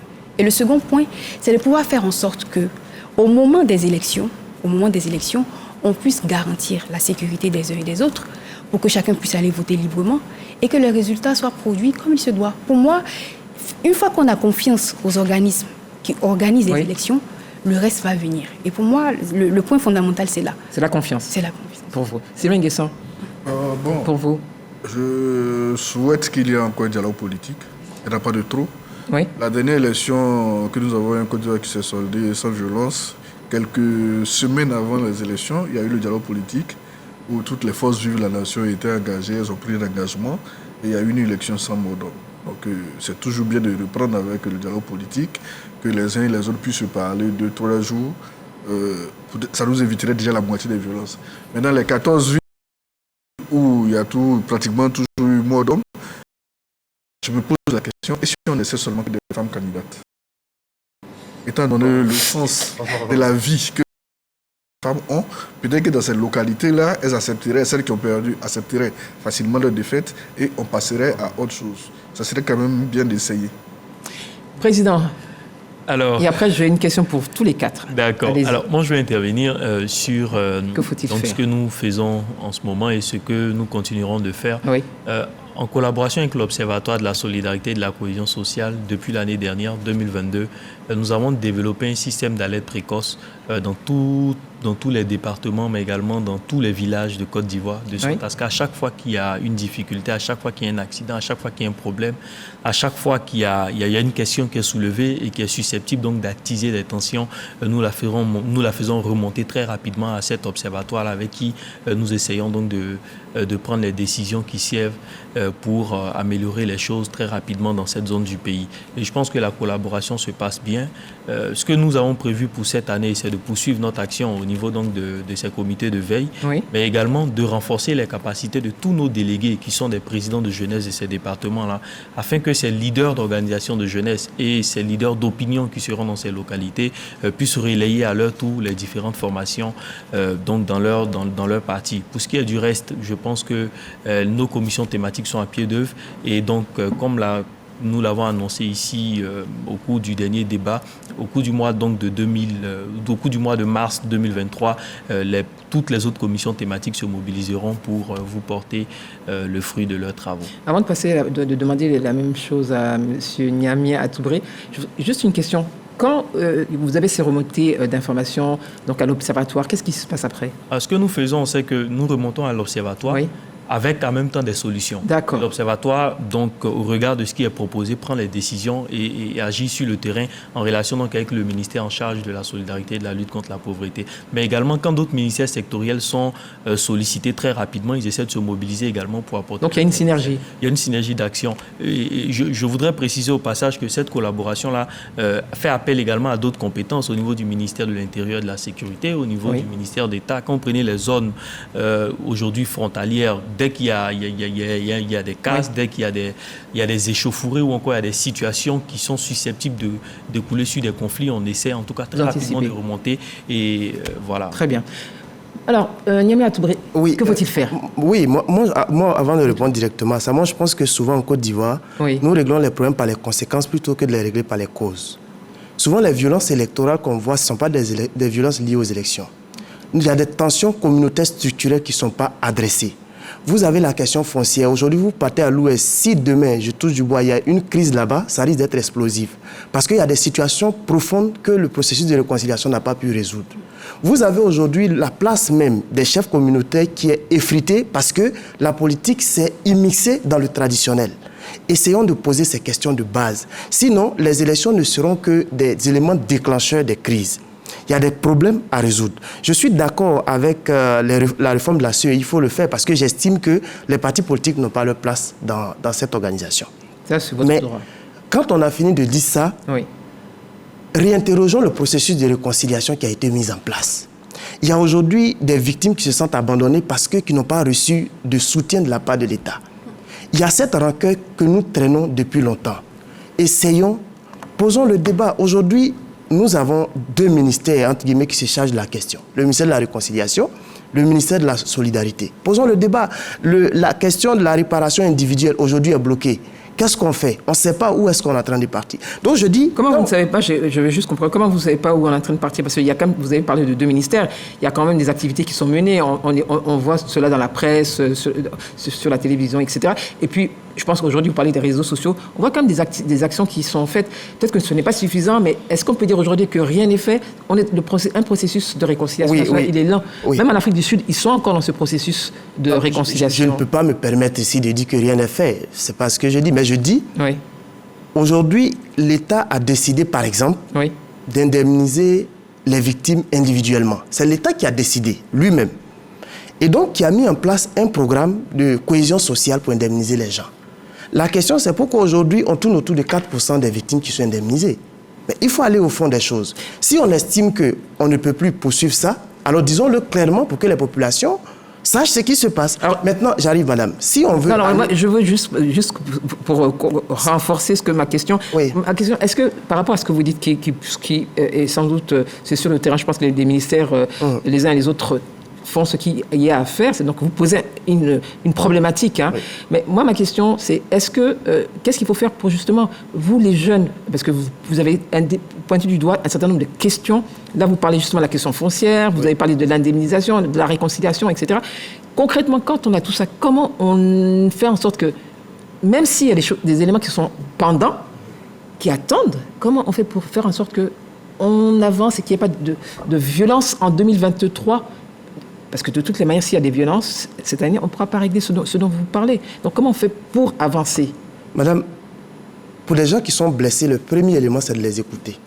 Je pense qu'on n'écoute pas assez en Côte d'Ivoire. On n'écoute pas assez ces gens qui ont été blessés, des femmes violées, on ne les écoute pas. Des enfants qui ont perdu leur vie, qui ont perdu tous leurs parents, on ne les écoute pas. Il faut aller vers ces victimes. On les connaît, on les a identifiés, on a la liste. Mais il faut aller vers ces gens, il faut les écouter, il faut les apaiser. Ces parents qui aujourd'hui souffrent, il faut que l'État témoigne véritablement sa compassion à l'endroit de ces personnes. Si on arrive à solder ce passé, parce que le problème c'est ça, c'est qu'on déplace chaque fois les problèmes. On se dit, bon, comme on ne peut pas tout faire maintenant, comment on fait, c'est quoi le palliatif? Mais chaque fois qu'on va traîner des problèmes, qu'on va les déplacer, le jour où ça doit s'exploser, c'est vraiment explosif. Est-ce que vous pensez que, docteur Sylvain Nguessan, je vais vous poser la question, est-ce que vous pensez qu'il n'y a que l'État qui a cette responsabilité d'apaiser? Est-ce que l'État est seul à devoir apaiser? Hormis l'indemnisation, c'est la responsabilité de l'État. Qu'est-ce qu'il faut faire? Est-ce que c'est l'État seul qui doit apaiser? J'ai été en mission à plusieurs reprises dans l'Ouest, à Guinglo, à Djokwe, à Ban. Pour ce qu'il m'a été donné de constater, les autorités coutumières s'y sont mises quand même pour calmer la population, pour essayer de résoudre quelques problèmes entre autochtones, allogènes et allogènes. Elles ont fait ce qu'elles pouvaient. En tout cas, dans l'axe Guiglo, Djokwe, Manque que je connais, les autorités ont fait ce qu'elles pouvaient. Mais il y a qu'à la fin de la crise, le processus de la réconciliation a été récupéré par l'État à travers la commission Dialogue, Vérité et Réconciliation. Donc il y a eu des localités où les chefs cantons ont pris des initiatives, mais les concernés ont dit non, c'est l'État qui a promis de résoudre le problème, donc on attend tel responsable qui doit venir résoudre ce problème. Bon, le monsieur s'est trouvé vraiment lui aussi dépourvu de tout pouvoir, sans pouvoir de contraindre, de moyens de contrainte. Donc il y a des problèmes comme ça. En tout cas, que, selon le témoignage que j'ai reçu, qui traîne un peu dans ces localités-là. Maintenant, quand le foncier vient s'y mettre, c'est une autre poudre. Donc concrètement, qu'est-ce qu'on fait, Madia? Qu'est-ce qu'on fait? C'est-à-dire que vous avez parlé de certaines réalités. Vous aussi, vous avez été sur le terrain où on vous a remonté des informations. Président, vous avez donné votre avis. Concrètement, qu'est-ce qu'on fait? Comment on fait en sorte que on ne reparte pas en arrière tout en avançant avec ce qui peut paraître difficile ou qui n'est pas encore réglé, qui le sera de toutes les manières. Qu'est-ce qu'on fait? La solution pour l'élection passée, c'était le dialogue politique. Voilà. Si nos trois grands leaders qui engagent, excusez-moi, peut-être 80% de l'électorat ivoirien, je vais parler des trois grandes formations politiques, je n'ai pas besoin de les citer. Oui. S'il y a un message de paix, comme la vidéo que nous avons tous vue en juillet 2022, on a vu les trois grands leaders. Tout à fait. S'il y a un tel engagement, c'est vrai que je suis d'accord avec Atoubé que la thérapie collective tarde à venir. Mais si les trois peuvent déjà calmer les électeurs, ça peut susciter un électorat assez calme. Ça peut susciter des élections où quand même il n'y aurait pas grande violence. Oui. On a déjà au moins le témoignage de mars 2021.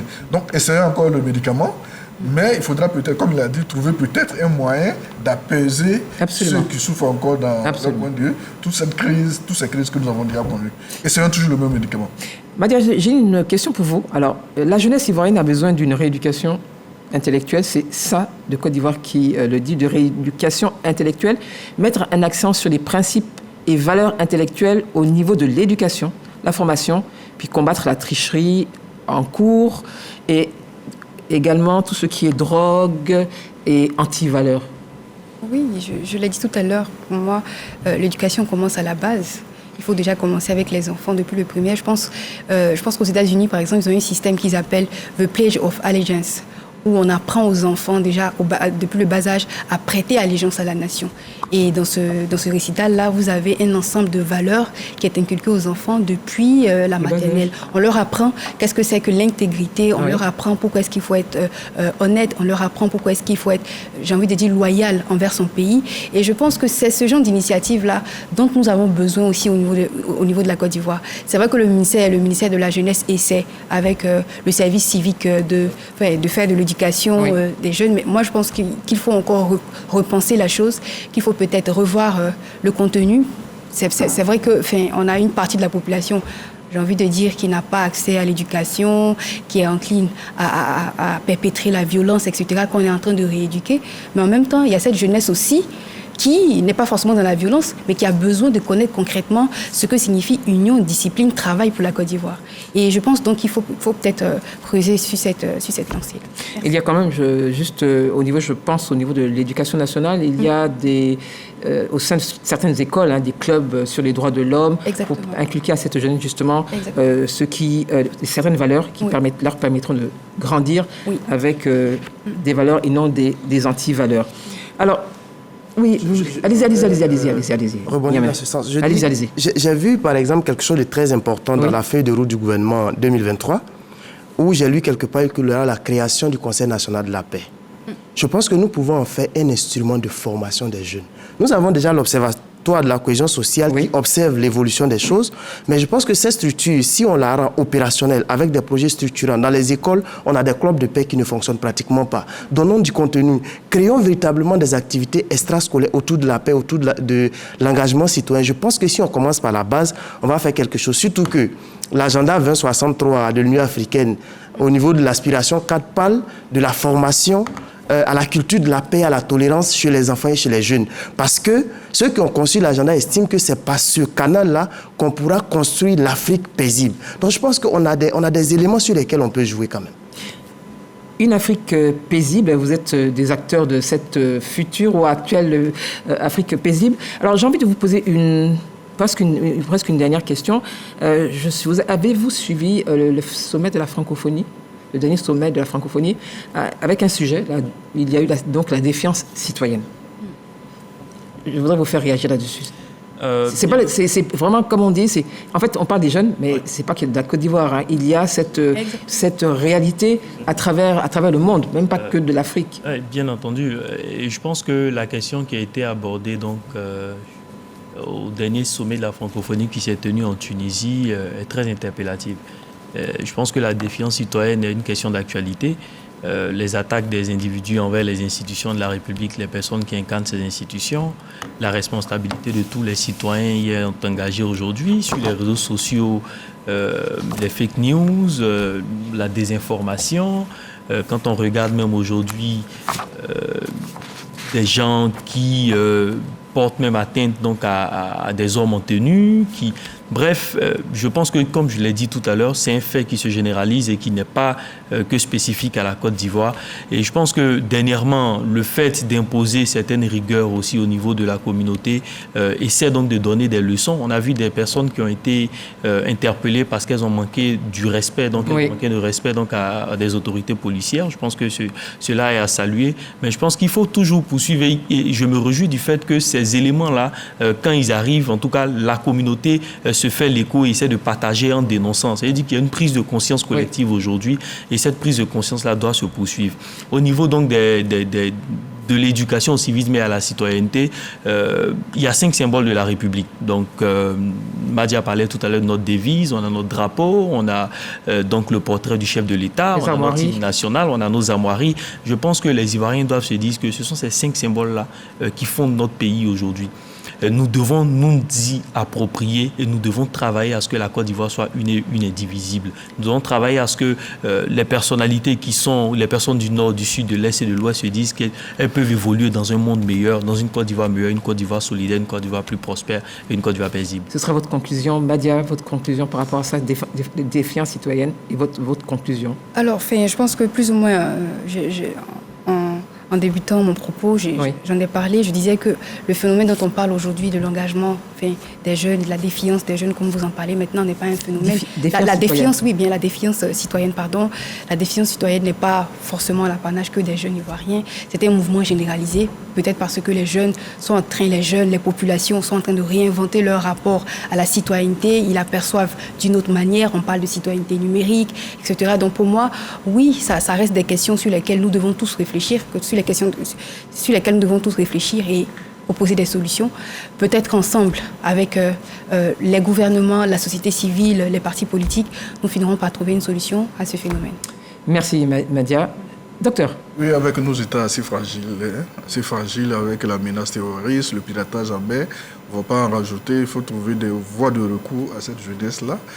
La Chambre des chefs, des rois et chefs traditionnels développe une voie de recours en tant que l'institution africaine, le papa, chez qui pouvait aller se défouler, déverser un peu les colères comme voie de recours. Ce serait quand même... Et puis bon, il y a la grande médiature aussi qui est là. On a des mécanismes. Oui, qui devrait être des voies de recours, des jeunes devraient aller se plaindre de ce que... le challenge sous-régional il est assez fort, on ne va pas en rajouter. On espère que ces voies-là seront empruntées, que ça va pas aller au-delà. Niamey Atoubré. Oui, moi je pense d'abord qu'il faut apprendre aux gens à aimer la Côte d'Ivoire. Mais cela passe aussi par l'exemplarité. Tout à fait. Première des choses, il faut mettre fin à l'impunité pour les hommes politiques. On ne peut pas être dans un pays, chaque fois, les gens vont agresser les gens. Est-ce qu'il n'y a que l'impunité pour les hommes politiques? Non, mais c'est symbolique. Vous savez, on est dans une société... Et les opérateurs économiques également. Tout à fait. Ce que je veux dire, par exemple, on est dans une société hyper présidentialiste. Ça veut dire que le poste présidentiel, au-delà d'être une fonction, est vu comme la réalisation suprême au niveau social. Et lorsque on passe toujours par la violence pour y arriver, à côté, d'autres personnes se disent, nous aussi, si on est violent, on peut avoir ce qu'on cherche. Oui. Donc, à un moment, il faut extirper la violence de la politique. À partir de ce moment, si on a des modèles, on apprend aussi aux gens à dire, voici notre Côte d'Ivoire que nous avons en commun, protégeons-la. Je pense que ce message peut passer, mais tant qu'on ne donne pas l'exemple, c'est un peu compliqué. Mais je ne dédouane pas les jeunes, mais je dis, il faut que nous fassions des efforts ensemble dans une démarche harmonieuse, dans une démarche de construction de notre belle Côte d'Ivoire. Une démarche harmonieuse pour notre belle Côte d'Ivoire. Merci Madia Bamba, merci Dr Sylvain Nguessan, merci Président Ibrahim Diabaté, merci Niamey Atoubré. Merci vraiment pour votre participation, votre contribution à ce débat. Mesdames, Messieurs, merci de nous avoir suivis. Nous nous retrouvons très bientôt pour un autre débat.